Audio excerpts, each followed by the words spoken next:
Sa kailaliman ng karagatan, natuklasan ng mga divers ang isang lumubog na submarine ng Nazi Germany. Hindi ito basta barko, para itong isang nakatagong time capsule mula pa noong World War II. Sa loob nito, nandoon pa rin ang mga kagamitan, dokumento at alaala na tila binalot ng oras sa loob ng maraming dekada. Ngunit ano nga ba ang totoong nangyari dito? Pero bago yan ay pa-like and subscribe naman po. Malaking bagay na yan sa aming mga content creators. Maraming salamat po. Kaya ngayon simulan na natin.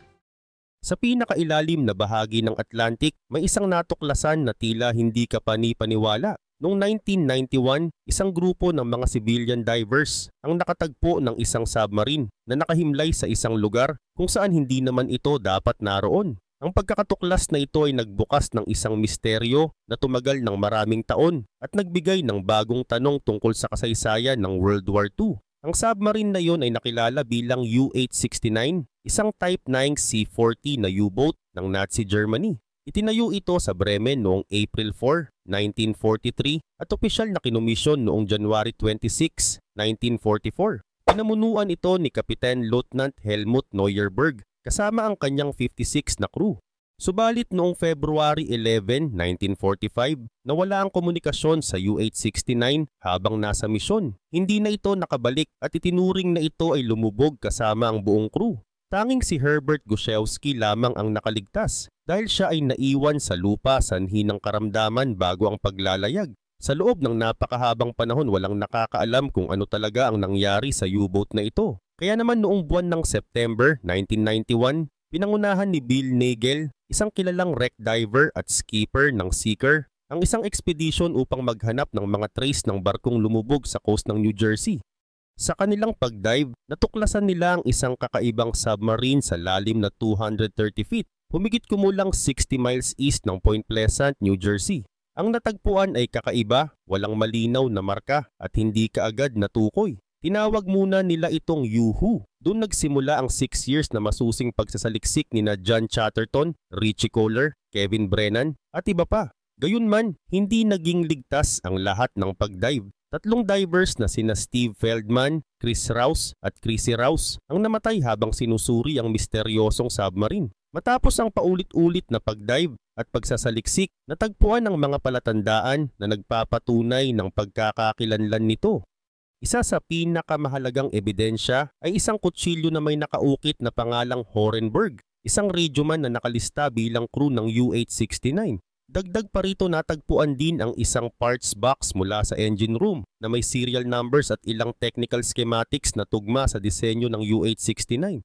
Dahil dito noong August 31, 1997, opisyal na nakumpirma na ang natagpuang submarine ay walang iba kundi ang nawawalang U-869. Paano nga ba ito lumubog?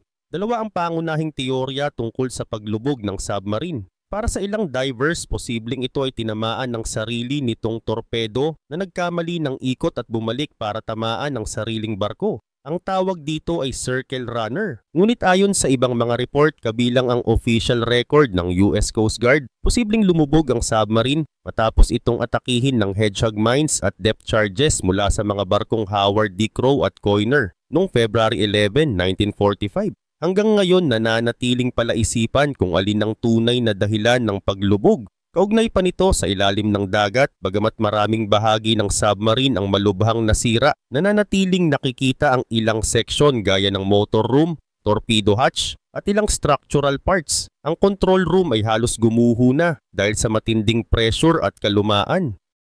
Gayunpaman, sapat pa rin ang mga natira upang patunayan ang pagkakakilanlan nito. Samantala, ang buong karanasan ay hindi na natiling lihim. Sapagkat noong 2004, naipublish ang aklat na Shadow Divers ni Robert Curson na nagkwento ng buong pagsasaliksik at sakripisyo sa likod ng pagkakakilanlan ng U-869. Kasunod nito, isang episode ng Nova na pinamagatang Hitler's Lost Sub ang ipinalabas noong November 2000 na nagbigay ng mas malawak na atensyon sa misteryo ng U-boat na ito. Karagdagan pa rito, isang German submarine na U-869 sa mga pinaka-nakakalitong kwento ng World War II. Sa loob ng maraming dekada, Iba-iba ang paniniwala tungkol sa kung saan ito nawala. May nagsasabing nilubog ito malapit sa Gibraltar, samantalang may ibang naniniwalang nawala ito malapit sa coast ng Estados Unidos. Unti-unti lamang naging malinaw ang tunay na pangyayari matapos ang ilang dekada ng pagsasaliksik at pagtuklas. Noong una, ang opisyal na ulat ay nagsabing isang U-boat ang lumubog malapit sa Gibraltar, ngunit walang konkretong ebidensya na nagpapatunay dito. Walang larawan, walang sonar image at walang na-recover na wreck na tumugma sa laki ng UH-69. Ang mga report ay kadalasang nakabatay lamang sa mabilis na visual sightings sa gitna ng labanan. Malawak ang Atlantic, limitado ang teknolohiya noon at maraming pagkakamali ang nagawa. Dagdag pa rito, noong huling bahagi ng digmaan, hindi na maaasahan ang mga German documents. Noong early 1945, halos bumagsak na ang buong war machine ng Germany. Nawawala ang mga komunikasyon, nasisira o sinasala ang mga radio transmission at madalas hindi malinaw ang mga order. Ang huling mensaheng natanggap mula sa UH-69 ay nung buwan ng February 1945 habang nasa North Atlantic pa ito, malayo sa Gibraltar. Pagkatapos noon, tuluyang naglaho ang anumang balita tungkol sa kanila. Ilang dekada ring inulit-ulit sa mga aklat at reports ang version ng Gibraltar. Ngunit noong 1991, dalawang divers na sina John Chatterton at Richie Kohler ang nakatagpo ng isang kakaibang wreck malapit sa New Jersey. Pagkaraan ng 6 na taon ng delikadong pagsisid at pagsasaliksik, nakumpirma nila noong 1997 na ang nasabing wreck ay ang nawawalang UH-69. Ang pagtuklas na ito ang nagpabago sa kasaysayan at pinilit ang mga eksperto na muling pag-aralan ang lumang paniniwala. Para kina Chatterton at Kohler, posibleng nasabugan ito ng sarili nitong torpedo na bumalik sa barko dahil sa malfunction, tinawag nila itong circle running torpedo. Ngunit marami ang tumutol tulad ni Gary Gentile dahil nakita sa wreck ang dalawang magkaibang punto ng pinsala. Mas tugma ito sa ideya na inatake ang submarine mula sa labas gamit ang kombinasyon ng hedgehog at depth charge kaysa sa iisang pagsabog mula sa loob. Sa kalaunan lumabas ang mga report ng US Navy at Coast Guard na mas malinaw ang detalye. Samantala iniulat ng USS Howard D. Crowe at USS Coiner na nakatama sila ng isang U-boat sa pamamagitan ng sunod-sunod na hedgehog at depth charge attack malapit sa New Jersey. Pagkatapos ng atake, may lumutang na langis at debris sa ibabaw ng dagat, malinaw na palatandaan ng isang barkong lumubog. Eksakto itong tumutugma sa pagkawala ng UH-69. Kung kaya't naging mas mahaba ang misteryo kaysa inaasahan. Sa loob ng halos kalahating siglo, mali ang naitalang location at inakala ng marami na sa Mediterranean ito lumubog. Ngunit ang pisikal na ebidensya mula sa mismong wreck, gaya ng mga gamit na may nakaukit na pangalan at serial number na tumutugma sa UH-69 ang nagpabago sa lahat. Nang maihambing ang mga natuklasan ng mga divers sa report ng US Navy, doon lamang tuluyang naitama ang kasaysayan. Ipinakita ng kasong ito kung gaano kadaling maligaw ang kasaysayan ng digmaan. Una, mahirap asahan ang eyewitness reports lalo na sa gitna ng takot at kaguluhan.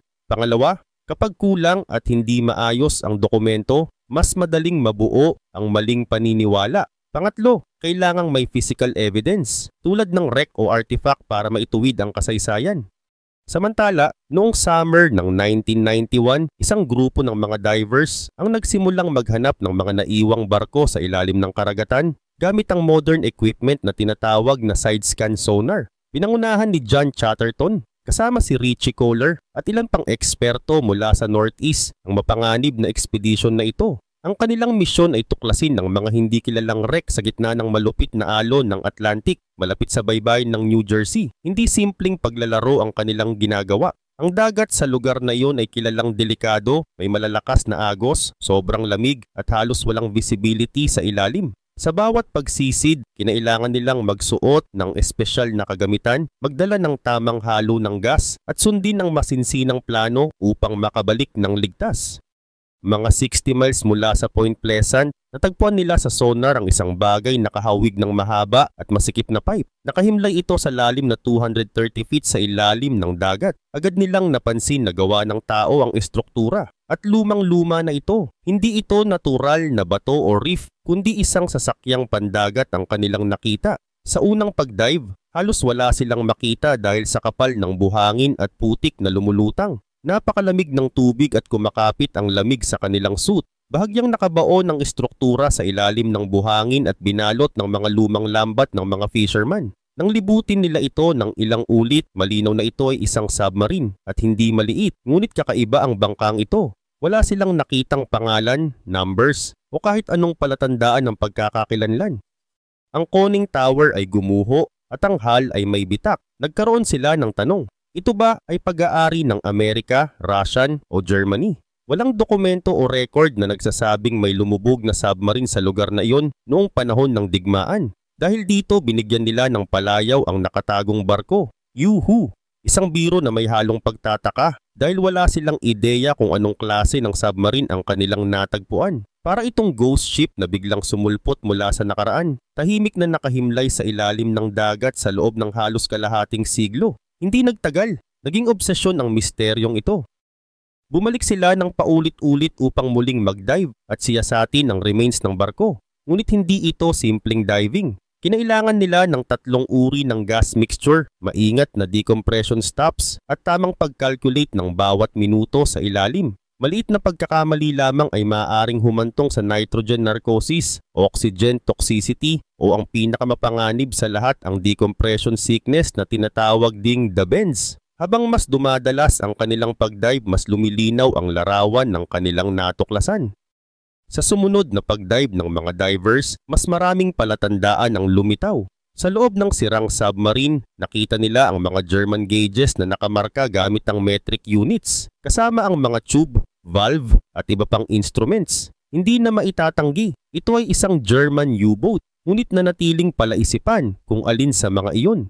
Naglabas sila ng iba't ibang gamit, mga plato, mangkok at maliliit na kagamitan. May ilan pang nakaukit ang Marine Eagle. Ngunit wala pa ring matibay na ebidensya na makapagtuturo sa eksaktong pagkakakilanlan ng barko. Ang lahat ay nagbago nang matagpuan nila ang isang butter knife, sira na ngunit buo pa rin, at nakaukit dito ang apelidong Horenburg. Hindi iyon model number, kundi pangalan ng tao. Mula roon nagsimula ang kanilang tunay na breakthrough. Sa pamamagitan ng naval records at crew list, natunton ng mga divers ang pangalang iyon at natuklasan nila na si Martin Horenburg, isang radio operator, ay kabilang sa crew ng U-869. Nagpatuloy ang kanilang masusing paghahanap hindi lamang sa kailaliman ng dagat kundi pati sa mga archives ng kasaysayan. Sa isa pang pagdive, nakuha nila ang mga valve manifolds at ilang bahagi ng diesel engine na may serial numbers. Nang kanilang siyasatin, natunto nila ang mga numbers na ito sa shipyard records ng Deschimag AG Weser, ang kumpanyang gumawa ng U-869. At nang tumugma ang lahat ng ebidensya, napatunayan na nila ang misteryosong submarine na ito ay walang iba kundi ang U-869. Gayun din naman noong 1997, 6 years matapos ang unang pagdive, opisyal na kinilala ng United States Navy na ang natagpuang submarine sa coast ng New Jersey ay ang nawawalang U-869. Ang pagkilala na ito ay nagbago ng matagal ng paniniwala dahil ayon sa mga report noon ng militar, noong 1945, ito ay di umano'y nalunod malapit sa Gibraltar. Ngunit ang mga bagong ebidensya ay nagpatunay na ang U-869 ay tuluyang lumubog sa silangang bahagi ng Amerika. Mahigit 3,000 meters ang layo mula sa dating pinaniniwalaang lugar. Ang revelasyong ito ay nagpahiwatig ng isang mas malaking tanong. Paano ito napunta roon at bakit hindi ito nakita ng militar noon?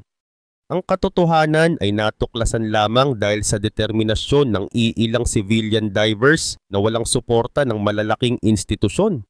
Kung hindi sila nagpursigi, marahil ay nanatiling misteryo ang U-869 magpahanggang ngayon. Sa huli, kinilala ng parehong United States Navy at ng mga historians ang natuklasan ng grupo. Itinuring itong isa sa pinakamalaking tagumpay ng civilian divers sa larangan ng underwater identification, isang gawaing nagbago ng bahagi ng kasaysayan gamit lamang ang kanilang dedikasyon, matibay na loob at libu-libong oras ng pagdive.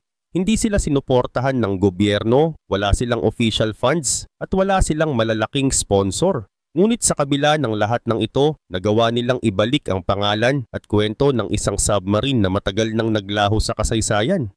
Pagkatapos makilala na ang submarine bilang U-869, hindi pa rin natapos ang misteryo. Isa pa ring malaking tanong ang hindi masagot. Paano ito napunta sa bahaging ito ng Atlantic?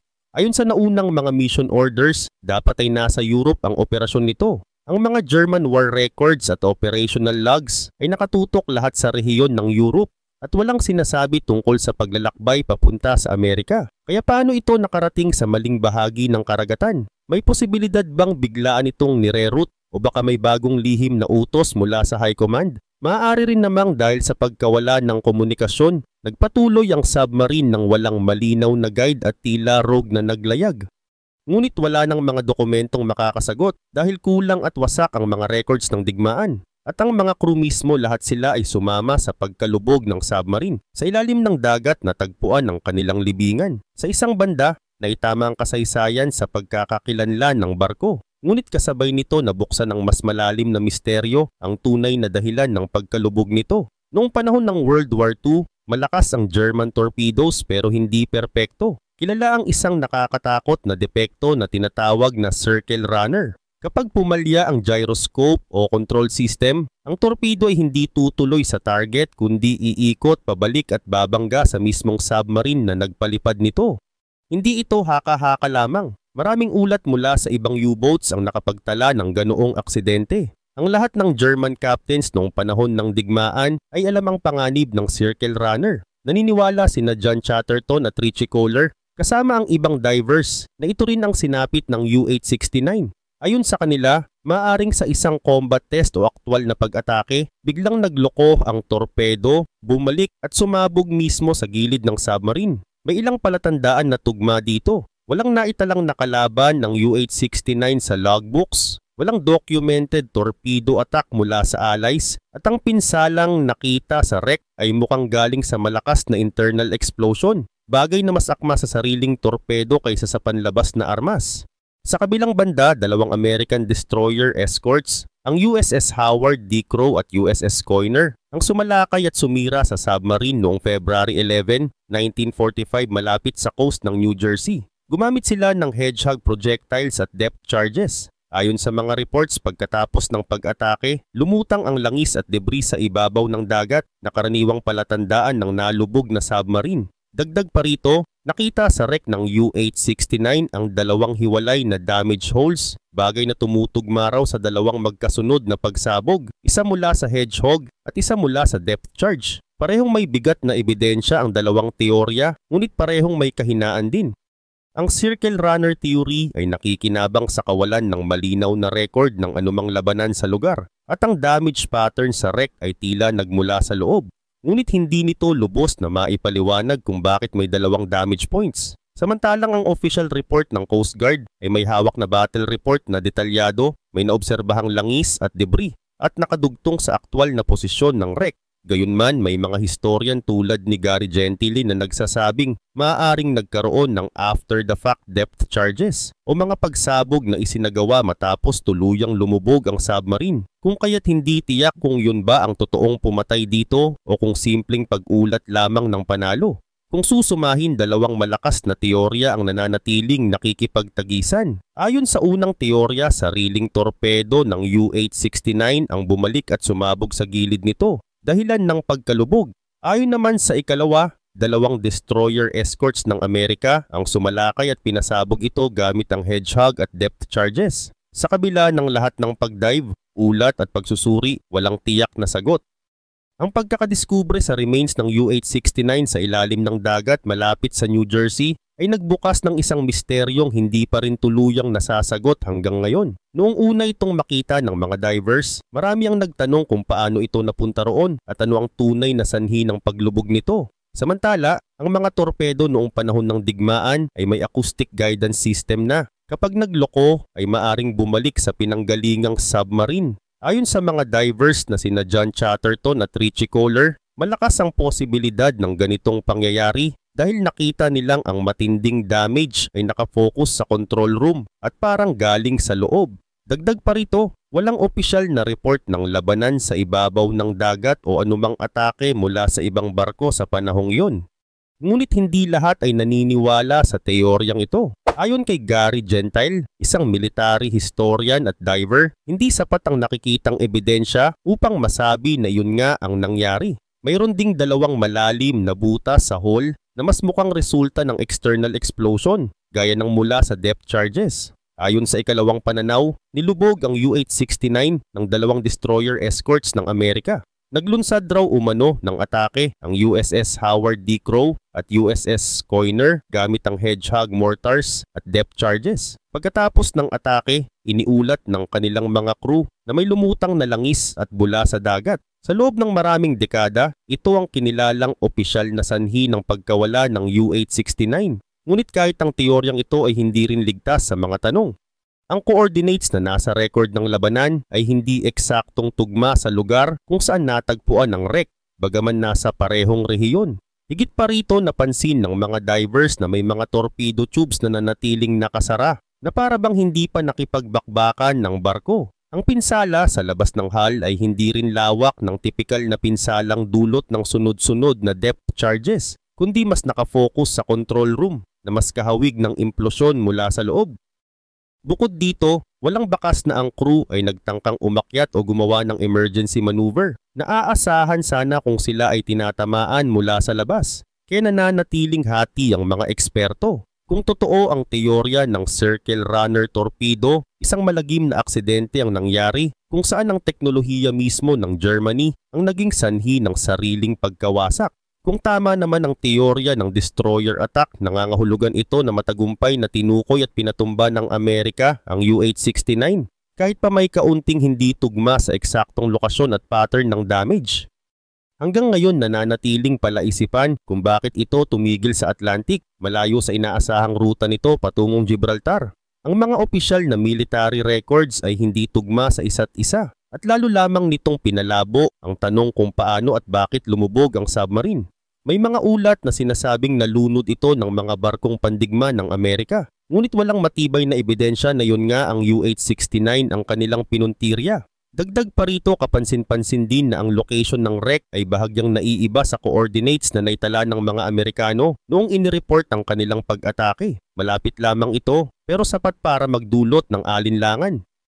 Ang damage pattern din ay hindi pare-pareho. Malubha ang damage sa control room na tila mula sa loob. Ngunit sa may aft torpedo room, may ebidensya ng damage na gawa ng depth charge mula sa labas. Dagdag pa rito, walang senyales na sinubukan ng crew na sumurfacing o magpadala ng distress signal. Lahat ng ito ay nagpapahiwatig ng isang biglaan at hindi inaasahang pagkawasak na halos hindi binigyan ng pagkakataon ang mga sakay para makalaban o makaligtas. Ngunit may isa pang mas nakakakilabot na posibilidad na lumabas makalipas ang ilang dekada. Noong huling bahagi ng 2024, nang muling ma-explore ang wreck gamit ang mas advanced technology, natuklasan ang isang sealed compartment sa loob ng submarine.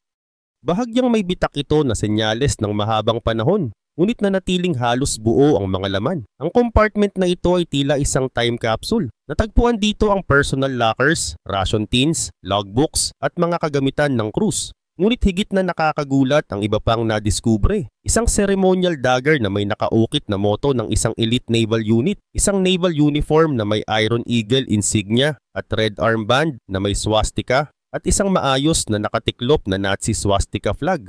Mayroon ding mga propaganda leaflets na nakasulat sa English, malinaw na nakalaan para guluhin ang moral ng mga Amerikano. At ang pinakamahalaga, isang encrypted codebook mula mismo sa Nazi Military Intelligence na kilala bilang ABV. Dahil sa natuklasang iyon, mas lalo pang lumalim ang misteryo.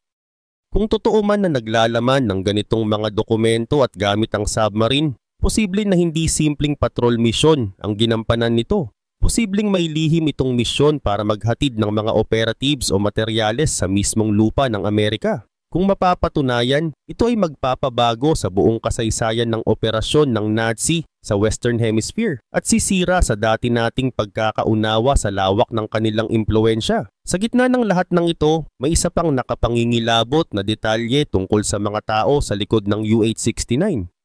Mayroong isang crew na hindi nakasakay dahil nagkasakit bago ang paglalayag.